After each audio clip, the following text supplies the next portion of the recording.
Okay. You named this festival When We Were Young Festival, and you didn't even bother to get the Killers on this lineup?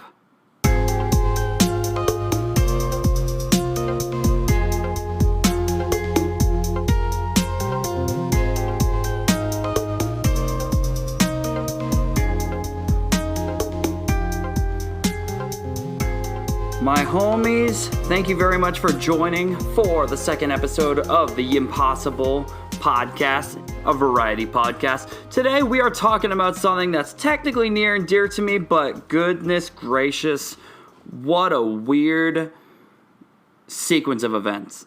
Before we get into that, I just want to give a huge shout out to those who have listened so far, who have subscribed, who have followed on Spotify, and listen wherever the podcast is available. I appreciate you getting this a little bit off the ground while I'm still kind of posting sporadically, and so on and so forth. Alright, so here's the thing about this festival. The When We Were Young Festival was announced about 2 weeks ago, I want to say, and as I don't want to say former emo kid, because I technically still am an emo kid. I'm an elder emo, but we're not going to talk about it. So it's really good to have live concerts back and everything, but there's been weird things going on with live events since the COVID pandemic. It's not really toned down per se, but it has gotten to the point where, you know, the states have been like, okay, you know what?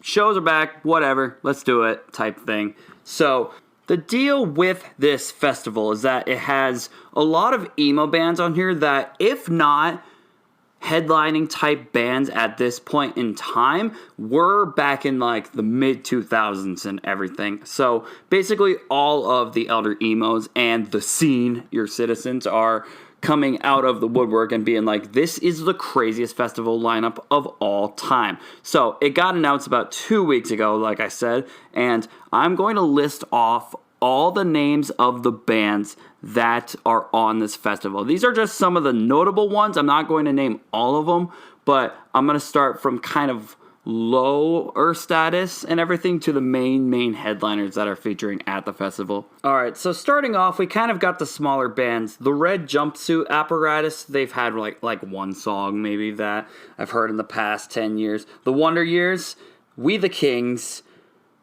Silverstein, Senses Fail, Sleeping with Sirens, Knocked Loose. Now, we're getting a little bit of an array of everything from pop punk to kind of hardcore metalcore type stuff and everything, so it's kind of going in between, but all of these bands can headline a show and a tour at some point in time.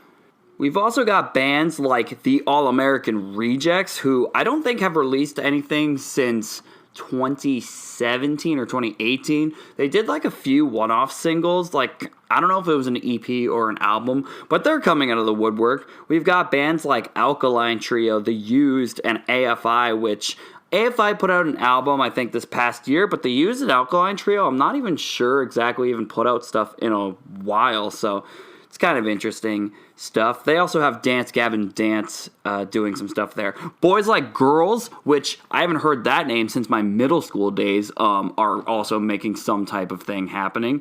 And I was listening to Shane Told's podcast. Shane Told is the host of the Lead Singer Syndrome podcast, and he is the singer of Silverstein, so he definitely knows all the ins and outs about what's going on with this festival and what his deal is with it, and he was saying that, like, there were a few interesting details that came on with this. Now, we also got bands such as, and these are really cool ones that I like, we've got Paris, we've got Ice Nine Kills, we've got Black Veil Brides, Mayday Parade, Motionless in White, all bands that are pretty much like headlining, which, by the way, I think there's a tour stop a little bit here because Motionless in White, Black Veil Brides, and Ice Nine Kills are going on the Trinity of Terror tour, and I am going to see them in a few months, but that's not the point. The point is that there are a lot of kind of headlining type bands that are coming up to this festival and everything. We've got 303, which I haven't even heard that name since middle school either, and they're coming out of the woodwork. State Champs, pretty solid and solidified pop punk band in the scene right now. And we also got Poppy, who is like an artist that goes all over the place. She's hard to describe because of how all over the place she goes. The first time I heard her was when she put out, I don't know if the album was called I Disagree, but I did remember hearing that song called I Disagree and being like, what is going on? It's cool. That's going to bring an interesting twist to it.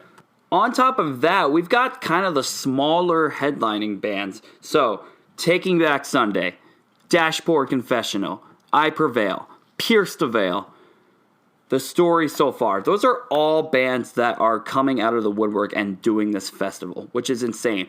And we haven't even gotten to the big headliners yet, which is even more crazy.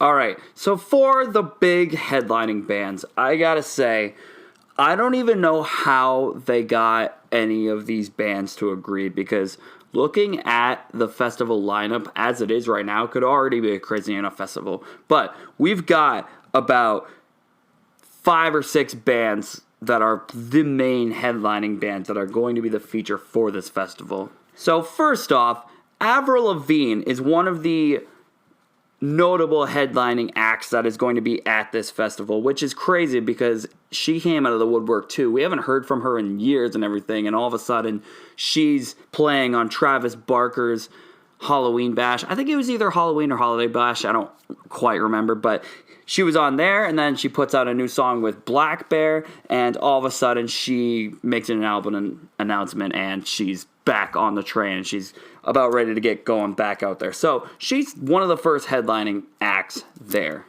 The second one is A Day to Remember, post-hardcore, kind of pop-punk fusion band that I almost call them, they're pretty much high school metalcore. They're like if you took jock metalcore and put that into fruition and everything. And so that was a band that I listened to a crap ton in high school and everything. Like one of the mainstream kind of bands in the scene. And like that's only the second band. Third band, we've got, oh my God, one of the craziest developments. Bring Me the Horizon. That is the third headlining act. And they're not even the big main headliner.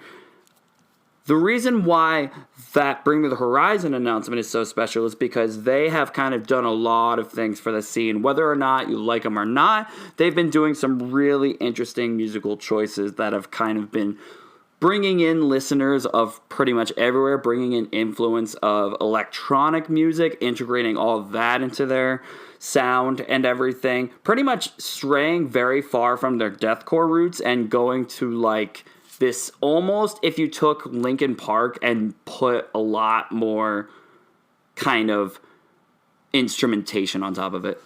All right, so the second to last headlining band is none other than Paramore, which is one of the big pop punk acts that came out from like the mid 2000s. Blew up huge with the album Riot. First album that I remember listening to and being like, this is insane. I heard them first on Guitar Hero. I heard pretty much everything on Guitar Hero before I went and checked them out. That's kind of why I credit those games with a lot of my childhood. But Paramore got big with that album and everything and just kind of kept rising in popularity and soaring and rising and soaring. And then all of a sudden, they kind of took a little small hiatus. They released their self-titled, I want to say, which was the song Ain't It Fun. The song Ain't It Fun was on there and everything. You could say as much about how poppy that album was as you like. It was kind of that. And then the next album that they put out after that was even more poppy and kind of fusion funk oriented than the previous one. So the final headlining band is none other than the one, the only, My Chemical Romance, which already makes this festival kind of ludicrously insane. The reason being is that because of the history of My Chemical Romance, in case you don't really know what the history was and everything, My Chemical Romance was one of the biggest pop punk emo bands that were on top of the scene for a very long time. They were going up until about like 2000 2011-ish. They had just released Danger Days, and they were kind of riding a tour cycle and an album cycle off of that. They started releasing those mini 2-song EPs for a little bit there. But then, out of nowhere, they kind of announced a definite breakup, and they said that they were no longer going to be a band, and it crushed kind of the entire emo community as a whole. So there's been so many people out there who've been like, My Chem needs to get back together. My Chem needs to get back together. So what happens and everything, like any type of speculation that they see from their social media account for like the next few years, they're like, oh, they might be making a comeback. Oh, they might be making a comeback. And they don't ever call an announcement. Then in 2019, they post a video and they go, The Return. And they have a huge reunion show. Show like sells out in California, I think in like minutes. So everyone wanted to go to My Chem's reunion show very, very badly. And so after that, they announced a reunion tour. They're like, we're back together. I think most of the city sold out and everything. I think I looked at tickets to go to the TD Garden show in Boston. Couldn't. Sold out. Pretty much wasn't going to happen at all. But like myself and many other emo kids and everything, every time you heard a G4 on a piano, you thought, okay, time to start crying.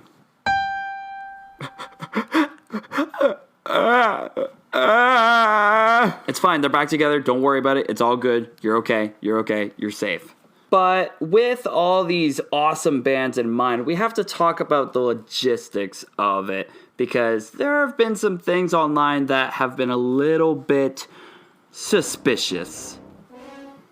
So, a few reasons why people are very skeptical about this festival are as follows. One, there are no refunds and the ticket prices are super, super steep. The reason being is that when they first went on sale a few weeks ago, it was $225, lowest price. That doesn't even take into account, I think, all the fees that they're going to tack on top of it.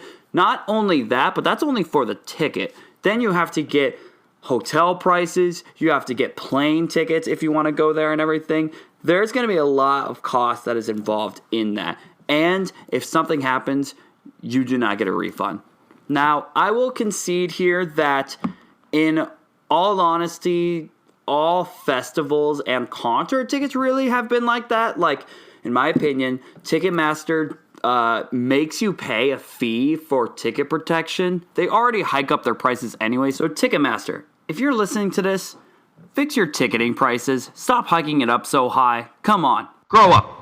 So that's kind of a thing there. You don't have to pay full price for them. You can put down a $20 down payment and finance the rest, which honestly I don't really think is something I would do personally, but you can do whatever you want. It's your festival experience. But another reason is that because Live Nation is putting this event on, they're afraid of fan safety again. And if it was bad at Astroworld for Travis Scott, it's probably going to get bad in the home of all the mosh pits and everything. So a lot of people are very concerned about how they're going to do this. Not only concerned with how they're doing it, but also how are they going to do it with the amount of days that they got. By the way, they announced this, and every band has had to clarify because every band has had to reassure their fans, like, this isn't a hoax, this is not a fake, this is not a scam, we knew about this, we agreed to play this is real, this is happening.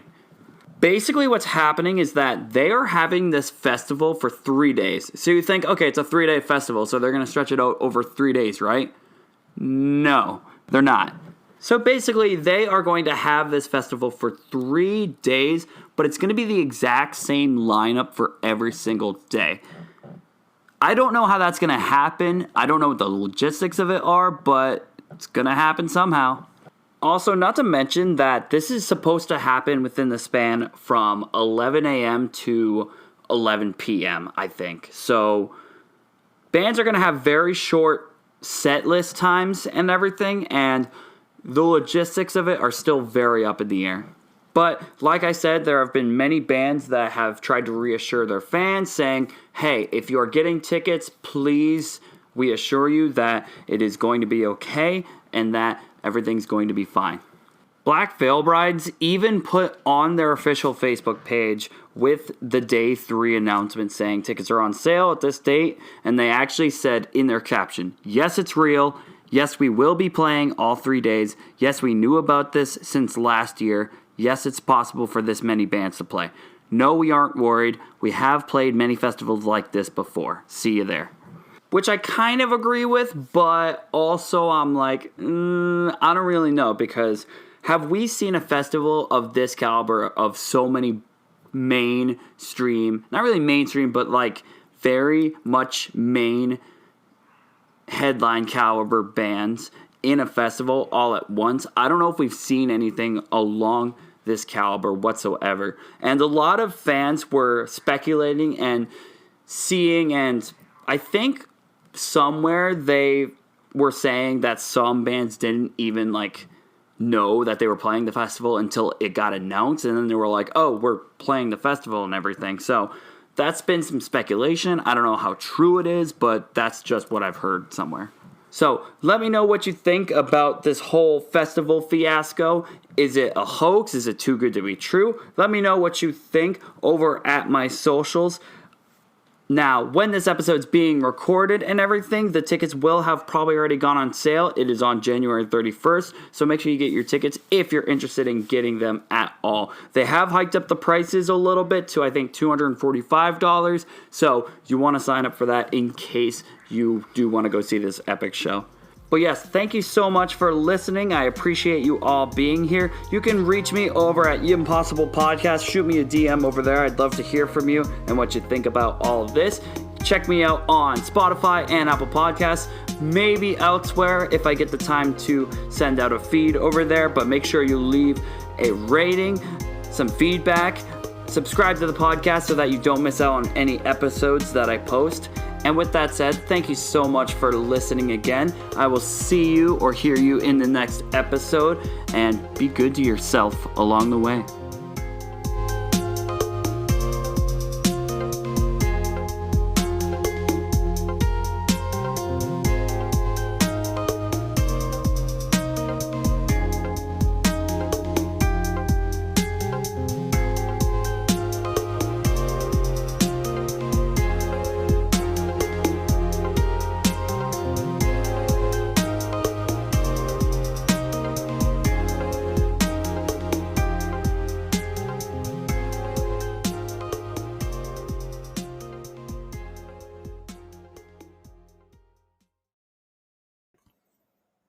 But also, why does the flyer for this festival look like an emo sticker pack that you ordered off Amazon?